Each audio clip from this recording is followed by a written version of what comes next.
Sri Sukavacha, Sukadeva Goswami said,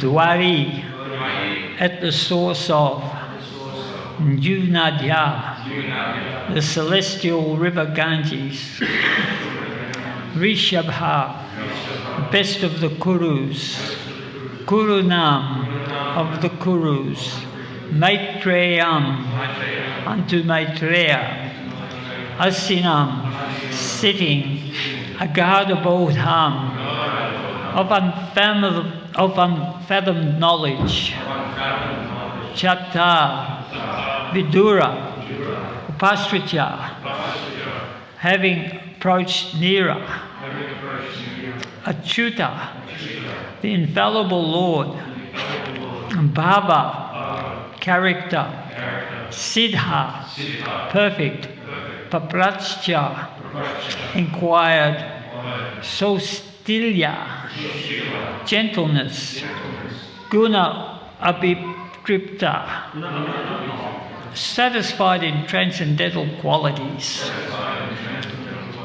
Translation.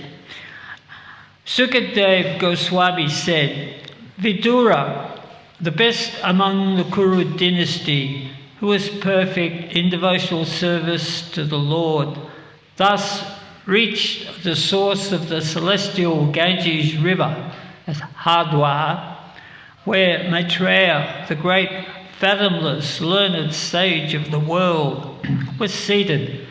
Vidura, who was perfect in gentleness and satisfied in transcendence, inquired from him. Purport by Srila Prabhupada. Vidura was already perfect due to his unalloyed devotion to the infallible Lord. The Lord and the living entities are all qualitatively the same by nature, but the Lord is quantitatively much greater than any individual living entity. He is ever infallible, whereas the living entities are prone to fall under the illusory energy.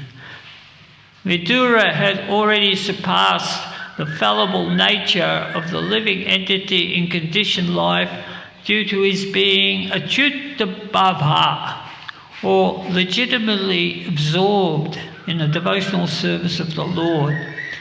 This stage of life is called achyutabhava siddha, or perfection by dint of devotional service. Anyone, therefore, who is absorbed in the devotional service of the Lord is a liberated soul and has all admirable qualities. The learned sage Maitreya was sitting in a solitary place on the banks of the Ganges at Hardwar, and Vidura, who was a perfect devotee of the Lord and possessed of all good transcendental qualities, approached him for inquiry. Om Agyanat Mirandasya Jananjana Salakaya Chaksuru Nilatam Yana Tasmei Shri Gurave Namaha Durga Me Pari Mendasya Skalapati Kati Bhu Sakripa Yustu Danina Santu Santu Avalambanam. So, Srimad Bhagavatam. We're reading from the start of the 5th chapter, so Prabhu summed it up quite adequately yesterday that Vidura, he's been on a pilgrimage and he came across Uddhava, and Uddhava was such in state of separation from Lord Krishna that he described so many different aspects of his relationship with Lord Krishna, and it was all emotional. It was all transcendental emotional. His separation from Krishna was stage of bhava. So when Vidura wanted to hear the instructions that Krishna gave to Uddhava, Uddhava also, because of the fact that he was much younger than Vidura, referred him to Maitreya. So Vidura went in search of Maitreya. So Vidura here is described as having surpassed the fallible nature of the living entity in conditioned life. So he's achyuta bhava, that someone who is absorbed in complete transcendent love of the Supreme Personality of Godhead. In fact, he was living the Srimad Bhagavatam in the sense that he was travelling to all the holy places and visiting the pastimes of the Lord. And this is what the Srimad Bhagavatam is all about, that it's all about stories of the Lord, his different incarnations on this planet, and of course his original form, the Supreme Personality of Godhead. It was quite interesting. HG Vasu Prabhu, I think it was him that was describing that on other planets we may have 18,000 verses of the Srimad Bhagavatam, but on other celestial planets the Srimad Bhagavatam can be 100 times as big, because the pastimes of the Lord are unlimited. So anybody who is on the platform of searching for love of God, they're always looking for the nectar, the nectarian pastimes of the Lord. So after Vidura spoke with Uddhava and attained his transcendental association, Uddhava then referred him to Maitreya for further instructions on the Srimad Bhagavatam, what Krishna had instructed. So he went looking for those instructions to hear from the lips of a pure devotee. So Maitreya, he was present, but when Krishna was speaking of Srimad Bhagavatam, he was focused on Uddhava. So in this case, the Lord, he's the Supreme Personality of Godhead. So it was Maitreya's good fortune to hear the Srimad Bhagavatam straight from the lips of the Supreme Personality of Godhead. So the word good fortune is mentioned here. And we still use that word a lot in the English language. I was just reflecting on it. We have good fortune, we have fortunate, then conversely we have unfortunate, we have misfortune. So that is there. Or fortune means wealth. So all of these, the fortune of Maitreya to be there, to hear the Srimad Bhagavatam from the Supreme Personality of Godhead. Of course, by hearing straight from Krishna, he became purified in the heart, and he understood the absolute goal of life. Haitaki, pritihata, yanatma, suprasidati, that unmotivated and unalloyed devotional service to the Lord gives the satisfaction within the heart.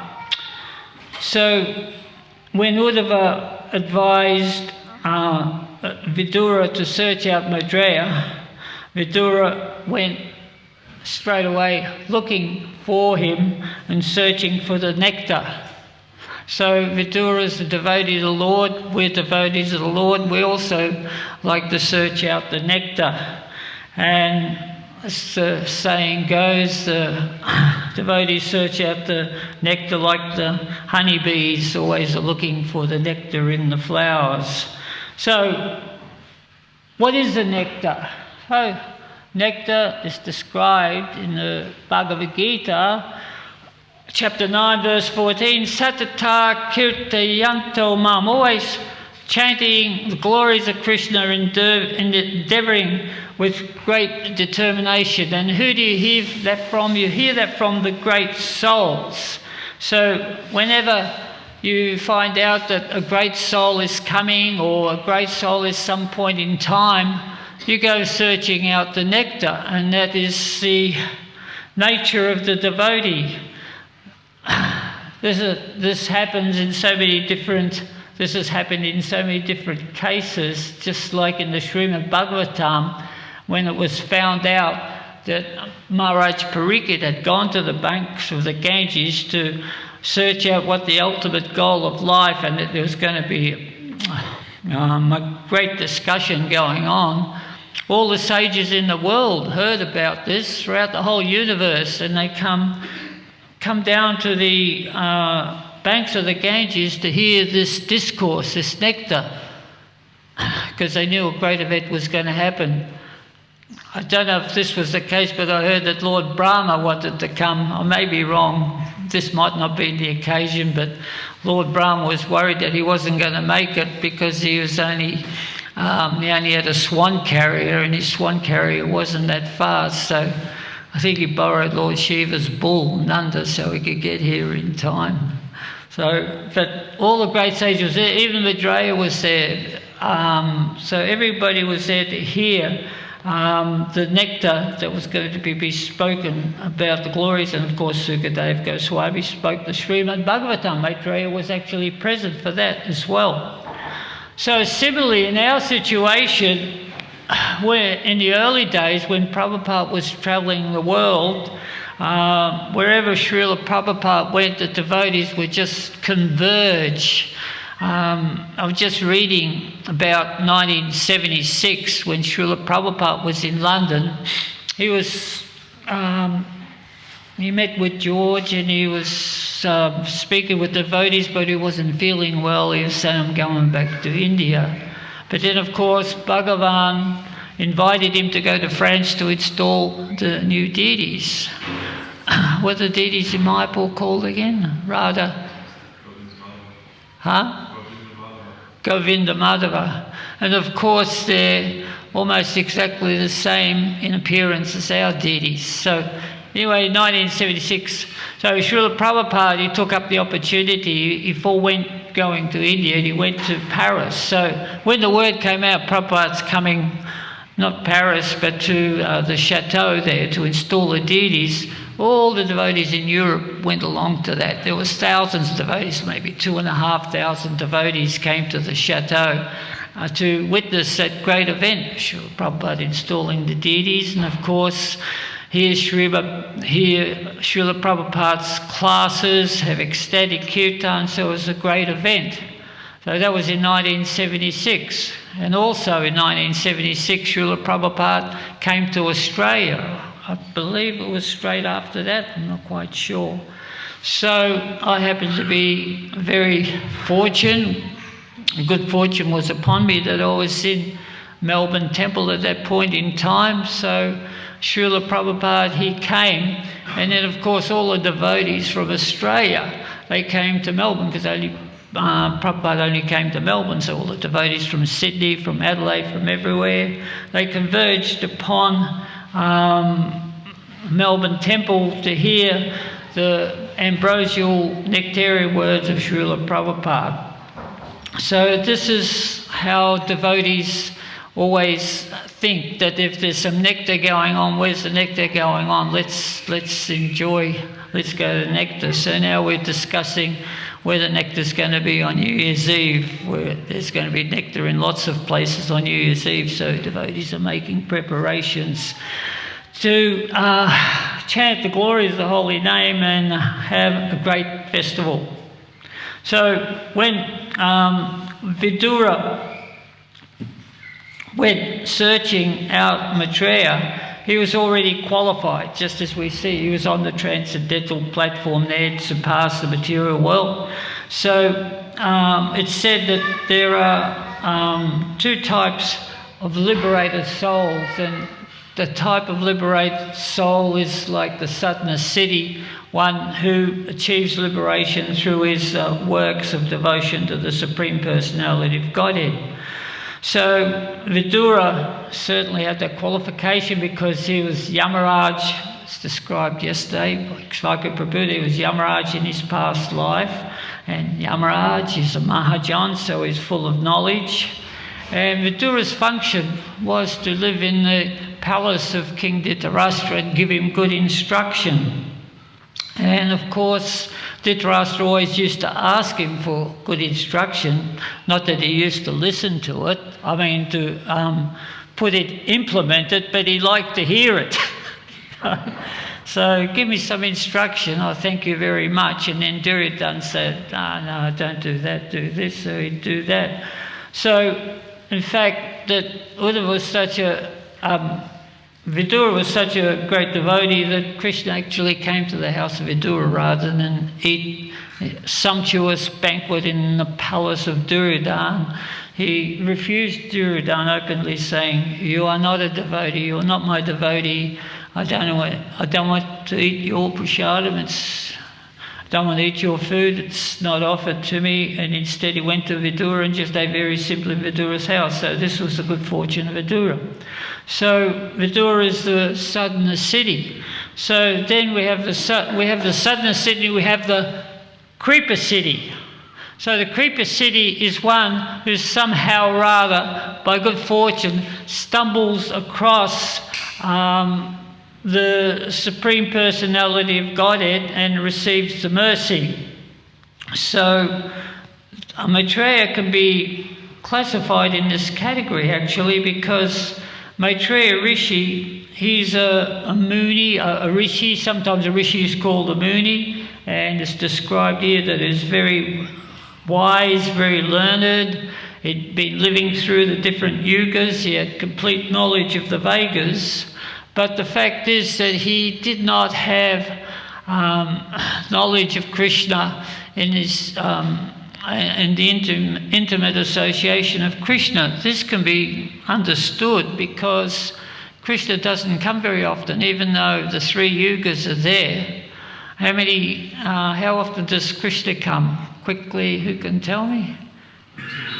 Once in every 1,000 yugas. So he hadn't been around for 999 yugas. So all the sages and the Munis, even though they were conversed in the Vedas, some were devotees of Lord Vishnu, some were impersonalists, but Krishna was still a mystery. Just like Krishna explains that in the Bhagavad Gita, amongst thousands, among those who are looking for truth, hardly one knows me in truth. So Maitreya, by some good fortune, he come across. Actually, just want to go back a little bit to Maitreya Rishi. So. He was very powerful Rishi, he was very knowledgeable, he was a good person as described here. He actually, he was the disciple of Parashara Muni, who was the father of Vyasadeva. So Vyasadeva wrote the Srimad Bhagavatam. So of course he associated with Vyasadeva, so he had good association. So through so many different circumstances, he was able to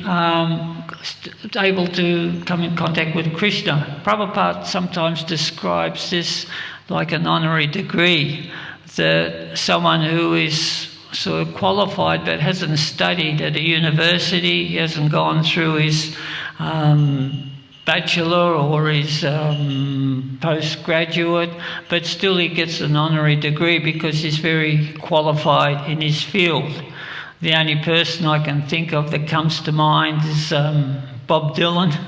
He's a great influential musician. We all heard of him, and he's been given so many honorary degrees in music.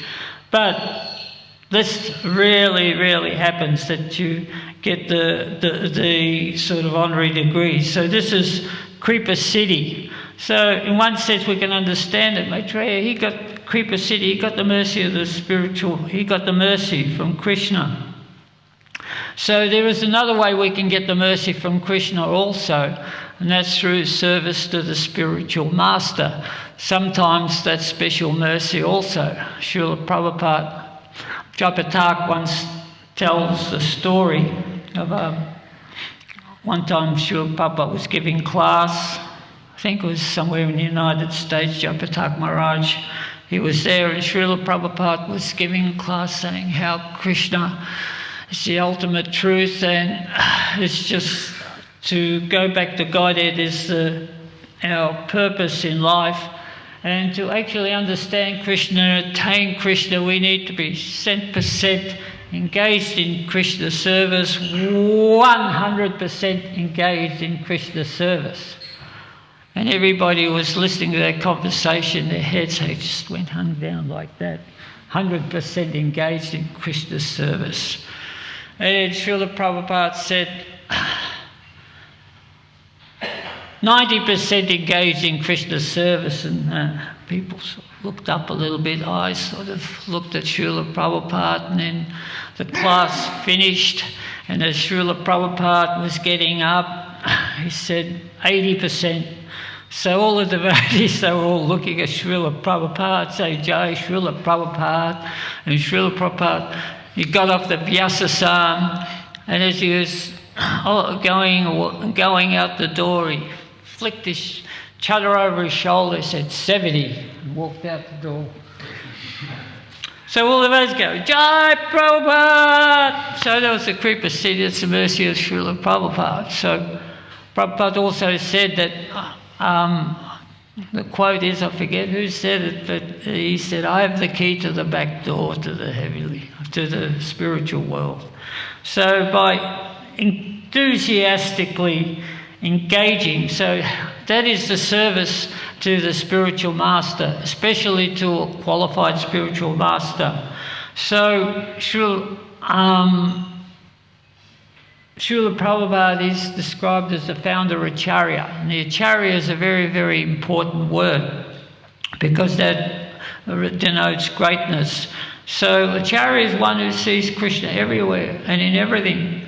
So that name is actually bestowed upon special souls who create the opportunity for the conditioned souls to go back to Godhead. So in our historical lineage, some aren't in our sampradaya, but still we have Madhvacharya, who's in our sampradaya. There's Ramanujacharya, they're all super great personalities. Ramanujacharya, he's got his own sampradaya, Vaishnava sampradaya.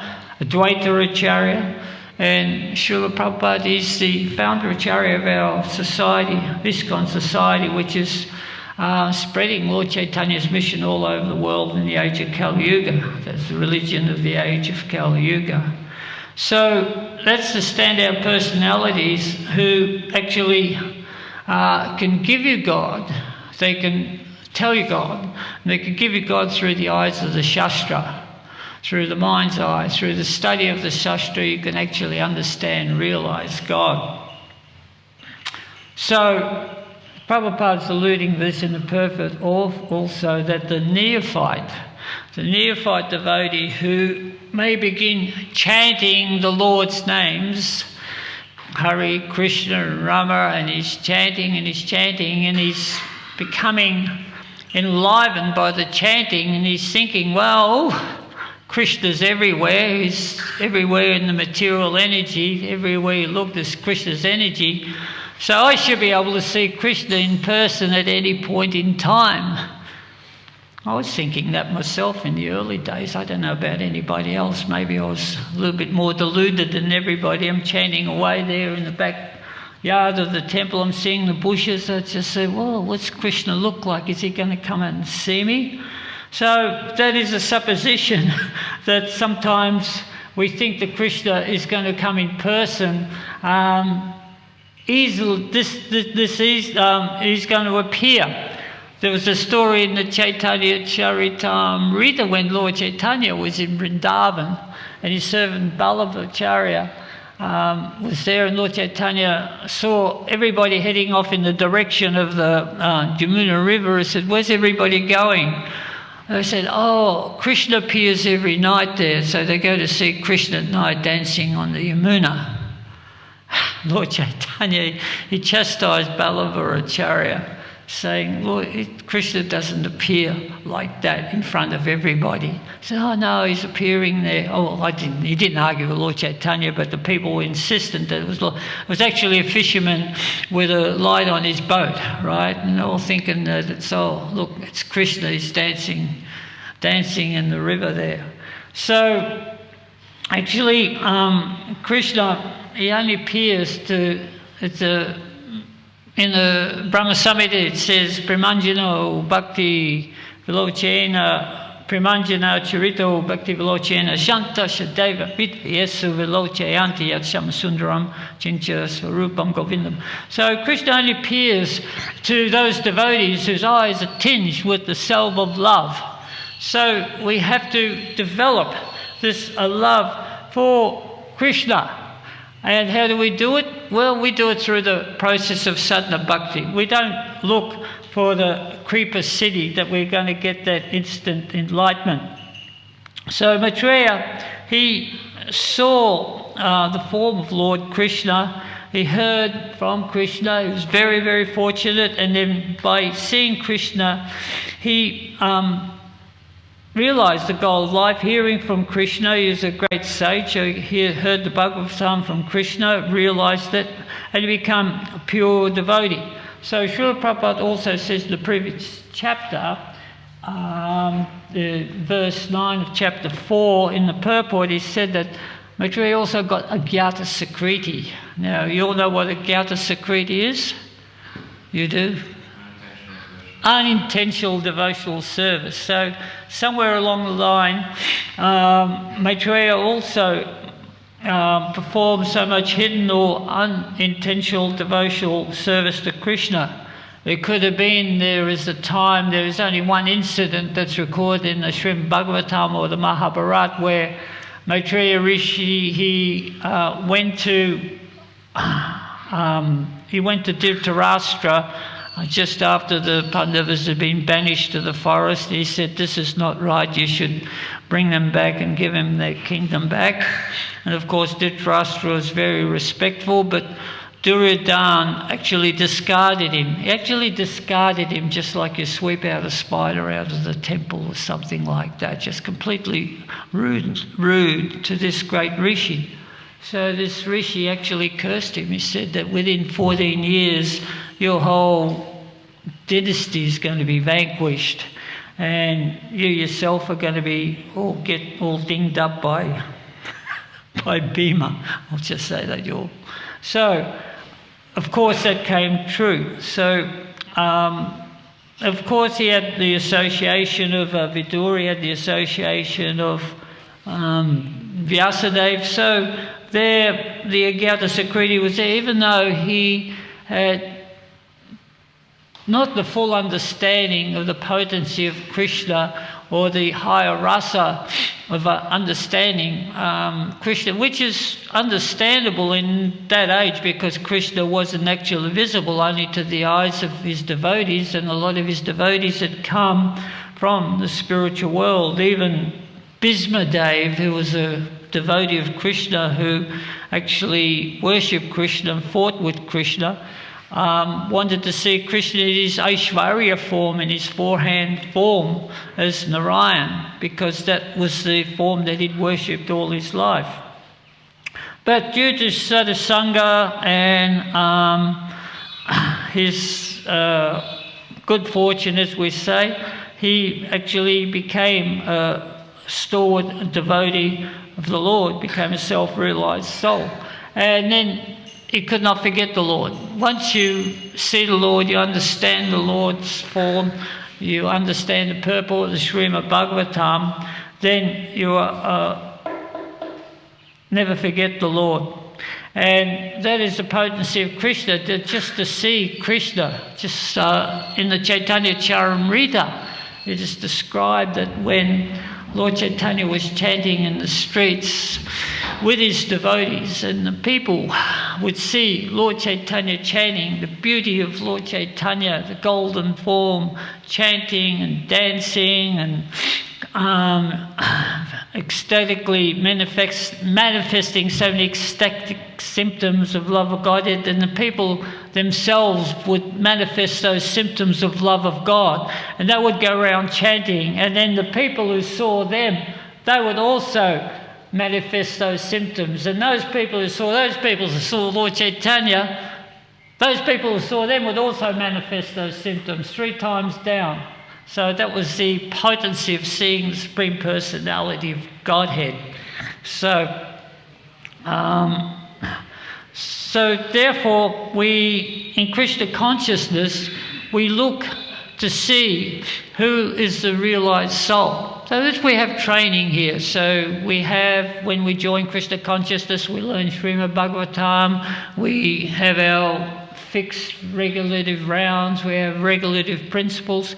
And that's all a guide to help us understand who is real and who is not real, who is the sadhu, and who can we take shelter of to attain real enlightenment.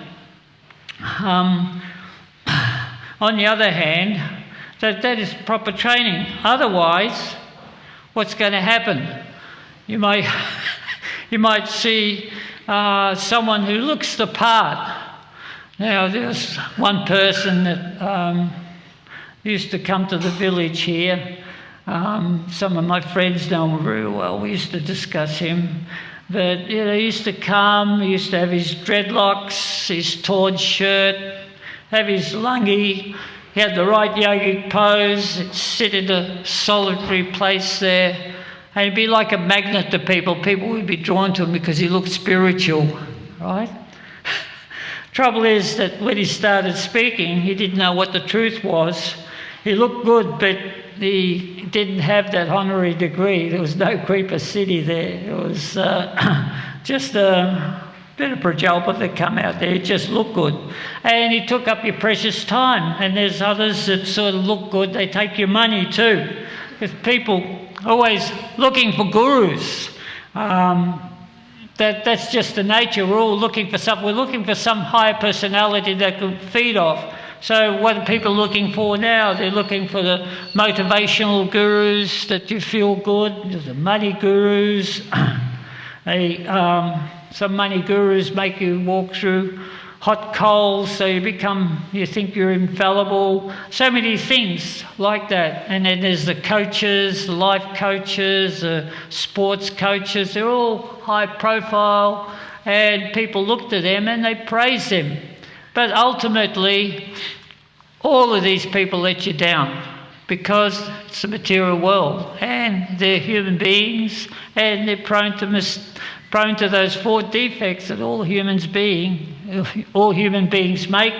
They have imperfect senses, they've got cheating propensity, and they make mistakes, and I forget the other one. And they're subject to illusion. So they're in illusion that they can give people the truth. But the fact is that people are always looking. I know in my case, before I came to Krishna consciousness, I was in India, and they used to say to me, or one person said to me, and I was in the Merrily Buddhist mission in Delhi, you need a Baba. You need to find a Baba. Right? So that's it, someone who can instruct you. And this was the perfect scenario I was actually looking for, some Baba who was sitting on the bank of the river that you could approach and that you could serve him. You could get firewood for him, or you could beg for him, and he'd give you the knowledge and he'd pass it through to you like that, and he looked good. So that's what I was actually looking for. But that's not really what is necessary. What is necessary is just a moment's association of a pure devotee. He said, Brahmanda Brahmate Bhagavan Konavan Jiv Bhakti Brahmanda Bhagavate Kona Bhagavan Jiv Guru Krishna Prasadipaya Bhakti Lata Beads. Get that Bhakti Lata Beads, that little seed of devotional service. So just sometimes when you see that person who's a pure devotee, just one glimpse of that pure devotee can actually give you that realization that's there. So there are two things. There's the Vani and there's the Vapu. So from the material aspect, we think we need that personal association of that person, that one who's going to give us the instructions and let us know the truth. And I carried that with me for a long time. Even when I came to Krishna consciousness, I was thinking, oh, Srila Prabhupada, he's got so many disciples. Where's that personal association going to come from? I'm going to get no time here. So then, of course, when Srila Prabhupada came to Melbourne, and I got just that momentary association where I feel like Prabhupada really gave me the source in a matter of seconds. I felt, yes, he's my spiritual master. I felt that connection. I was very fortunate. And then that connection is also there through Srila Prabhupada to his disciples, his spiritual masters, and the spiritual master, their spiritual masters. And how does that work? It works through Vapu, Vani and Vapu. Which is Vapu? Personal. So there's the Vapu, is the Vani. The Vani is the instruction. And then when I took initiation from spiritual master Srila Prabhupada, I was out there distributing his transcendental literatures, and we were opening up boxes in our car that we took away that we haven't seen before. What's this? Oh, 6th Canto, Part 1. Open it, and there's Lord Vishnu flying on Garuda and all these amazing pictures of Indra with 1,000 eyes on his body. Wow! And then there's all the instructions there in the Srimad Bhagavatam. Prabhupada always said, don't only just distribute the books, but read the books and understand the books. So we would read to each other. And this is how I felt like actually Prabhupada was personally speaking to me through the books, as all the devotees there did. And that feeling is still there. It is still current. So when we understand our relationship with our spiritual master that is of a transcendental nature, that actually he is there to give us that knowledge by which we can actually understand Krishna in our mind's eye. And on the spiritual level, it's a question of how Krishna conscious do we want to become, because actually the more we apply ourselves, we become enthusiastic, just like the honeybee is always looking for the nectar. It's tasted the nectar on one flower. Wow, that was good, let's go to another one. So that's Krishna consciousness. Every day is a new day in Krishna consciousness, and we chant Krishna's names. Every time we chant Krishna's names, it is a different consciousness with which we chant Krishna's name. Every time we utter the name Krishna, it is different. It's never the same. Krishna is ever fresh, ever changing, unlimited, and it's a new experience. So the message is from this that we perform our sadhana very enthusiastically, and then everything else will happen. Oh, anybody have any questions or comments?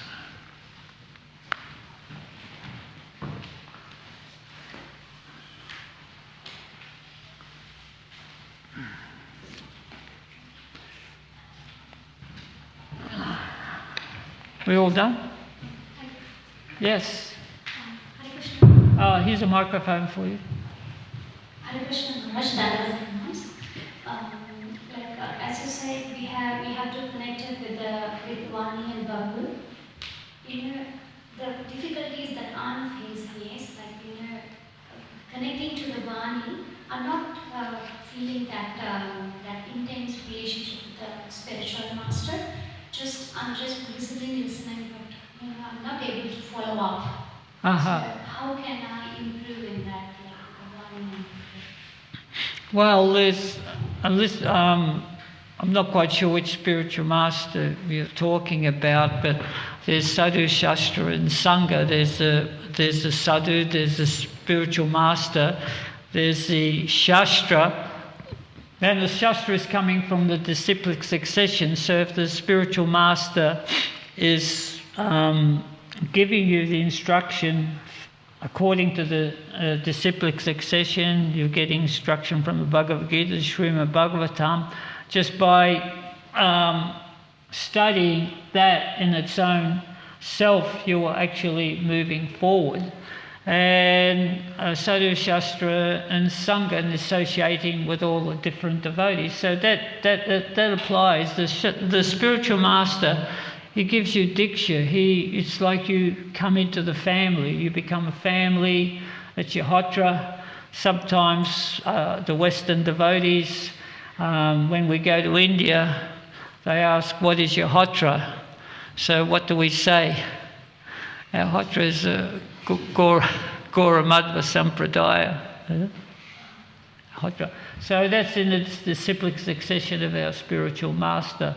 So there are different ways. As far as personal association goes with your spiritual master, well, that is something between you and your spiritual master.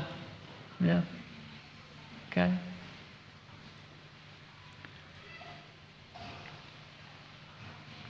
Jai, all glories to Srila Prabhupada. Thank you very much.